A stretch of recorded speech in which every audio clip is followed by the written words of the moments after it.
আজকে আমরা আলোচনা করব কন্ডিশনাল স্টেটমেন্ট নিয়ে। এই কন্ডিশনাল স্টেটমেন্ট আসলে কি?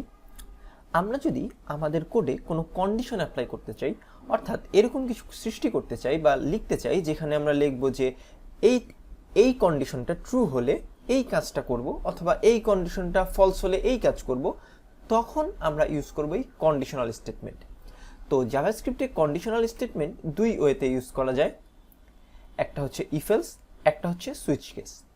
আজকে আমরা আলোচনা করব ইফ এলস নিয়ে।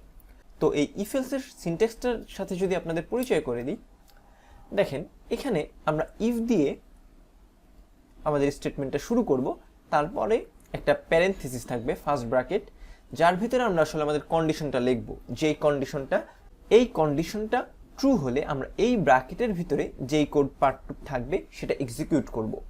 অর্থাৎ এইটা যদি ট্রু হয় তো শুধুমাত্র তখনই এই ইফের ভিতরের কাজটা সম্পাদন হবে, আর যদি এই ইফটা ফলস হয় তখন আমাদের অটোমেটিক চলে যাবে এলসে এবং এর ভিতরে যে কোডটা থাকবে সেটা এক্সিকিউট হবে। তো এটার যদি একটা এক্সাম্পল দেখি, তো দেখেন এখানে আমরা কম্পেয়ার করছি আমাদের প্রিভিয়াস লেসনে যেই কম্প্যারিজন অপারেটরগুলো শিখেছিলাম তার ভিতরে একটা নিয়ে, যেটা হচ্ছে গ্রেটার দেন নিয়ে। তো এখানে আমরা কম্পেয়ার করছি যে 5 কি 2 থেকে বড় নাকি। তো এই স্টেটমেন্টটা অবশ্যই ট্রু। এর জন্য যেটা হবে, আমাদের এই ইফের ভিতরে যেই কোডটা আছে সেটা হচ্ছে কনসোল লগে আমরা জাস্ট দিস ইজ ট্রু এটা প্রিন্ট করেছি। এই লেখাটা আমরা শুধু দেখতে পারবো, বাট এলসের ভিতরে যেই লেখাটা আছে এটা কিন্তু কখনোই আর এক্সিকিউট হবে না, কারণ ইফের ভিতরে এটা এক্সিকিউট হয়ে যাওয়া মানে এর পরে যা থাকবে সেটা আর এক্সিকিউট হবে না। ঠিক একইভাবে আমরা আরেকটা এক্সাম্পল দেখি। এখানে দেখেন আমরা কম্পেয়ার করতেছি 5 লেস দেন 2 নাকি, এটা কিন্তু অবশ্যই ফলস। তার জন্য এই ইফের এই কন্ডিশনের ভিতরে যেটা লেখা থাকবে এটা কিন্তু আর এক্সিকিউট হবে না। আমরা রান দিলে দেখতে পারবো এলসের ভিতরে যেটা লেখা আছে সেটা। তো এইগুলো আমরা একটু হাতে কলমে দেখার জন্য এখন চলে যাব আমাদের আইডিইতে। তো শুরুতেই আমরা ইফ নিয়ে কাজ করব, যে আমরা লিখছি ইফ 5 লেস দেন 3 এবং এর ভিতরে আমরা একটা প্রিন্ট দিচ্ছি যে ট্রু। এখন দেখেন আমরা কিন্তু চাইলে শুধু ইফও লিখতে পারি। আমাদের কোডে যে ইফ লিখলে এলসও লিখতে হবে এরকম কিন্তু ব্যাপারটা না, আমরা চাইলে ইন্ডিভিজুয়াল ইফও লিখতে পারি। তো যদি এখানে ইফ লিখে দিই এবং এটাকে যদি এখন রান দেই, দেখেন কিছুই কিন্তু প্রিন্ট হলো না। এর কারণ কি? কারণ এই ইফ ব্লকের ভিতরে ও কিন্তু প্রবেশ করেনি, কারণ এই 5 লেস দেন 3 এই কন্ডিশনটা আসলে ফলস। এই কন্ডিশনটা যদি ট্রু হতো তখনই কেবলমাত্র এই ইফের ভিতরে প্রবেশ করতো। তো এই কন্ডিশনটাকে আমরা এখানে একটু ঘুরিয়ে দিই যে 5 গ্রেটার দেন 3 এবং এটাকে আবার রান দিই, দেখেন এখন কিন্তু এটা প্রিন্ট হয়েছে ট্রু, কারণ এখন ও এই কোডটা এক্সিকিউট করতে পারছে। তো এই ইফের সাথে আমরা চাইলে আরেকটা লিখতে পারি, সেটা হচ্ছে এলস।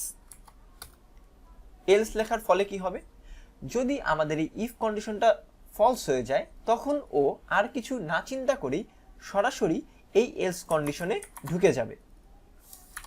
এখানে যেটা লিখব,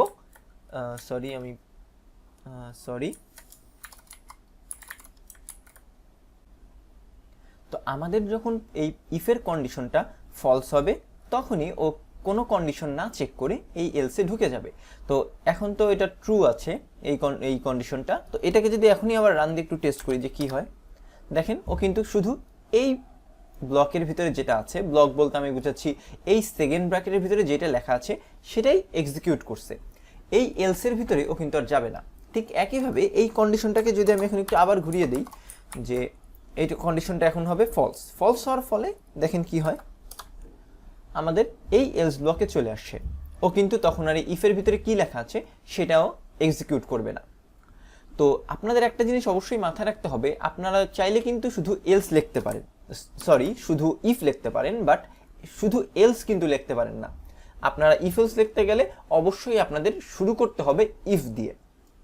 তো এতটুকুর পরে আরেকটা জিনিস আপনাদের মাথায় অবশ্যই চলে আসতে পারে, সেটা হচ্ছে যে আপনারা চাইলে মাল্টিপল যদি কন্ডিশন দিতে চান কি হবে। মাল্টিপল কন্ডিশন বলতে বুঝাচ্ছি, এই ইফ হলে সাপোজ আমি লিখলাম যে আমরা একটা ইউজার থেকে সাপোজ ইনপুট নিচ্ছি, ধরে নিলাম আমরা এরকম কোনো কাজ করছি যে ইউজারের এজ নিচ্ছি, তো ধরেন আমি লিখলাম এজ। এজ ইকুয়াল টু 18,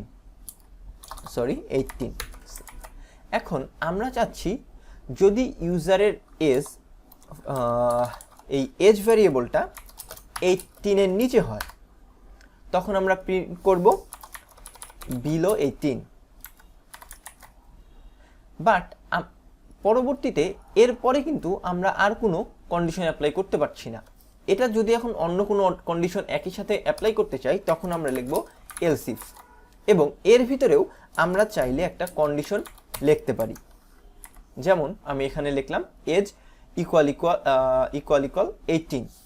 এর ফলে কি হবে, এর ফলে যদি আমাদের এই ইফ কন্ডিশনটা ট্রু না হয় তখনও চলে আসবে এই এলস ইফে এসে ও চেষ্টা করবে এই কন্ডিশনটা ম্যাচ করানোর যে এজ ইকুয়াল টু 18 নাকি। যদি 18 হয় তখন আমি জাস্ট প্রিন্ট করব 18, আর যদি হয় এর বাইরে কিছু হয় তখনই আমি লিখব গ্রেটার দেন 18।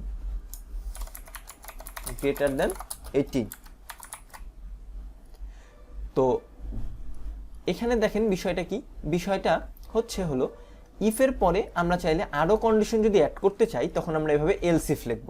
এভাবে এলস ইফ আমরা কয়বার লিখতে পারবো, এলস ইফ হলো অগণিতবার লিখতে পারবো, যতবার আপনার ইচ্ছা ততবার লিখতে পারবেন। তবে ইফ এবং এলস এটা আসলে একবারই লিখতে পারবেন, এর মাঝখানে যত ইচ্ছা তত আপনি এলস ইফ লিখতে পারেন।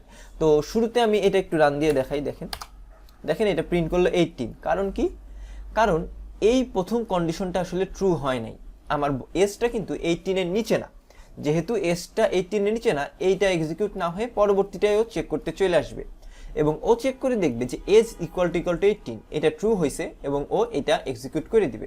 এখন এজ যদি 18 না হয়ে 20 হইতো তাহলে কিন্তু প্রথম দুইটায় ও ম্যাচ করতে পারতো না এবং এই দুইটার ভেতরেও কোনো কিছুই এক্সিকিউট করতে পারতো না, ও সরাসরি এই এলসে চলে আসবে। তো এটা যদি আবার রান দিই, দেখেন এখানে কিন্তু লেখা দিচ্ছে গ্রেটার দেন 18।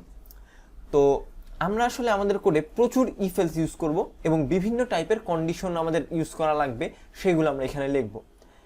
তো আজকের ভিডিওটা এই পর্যন্তই। এর পরবর্তী ভিডিওতে আমরা আলোচনা করব সুইচ কেস নিয়ে।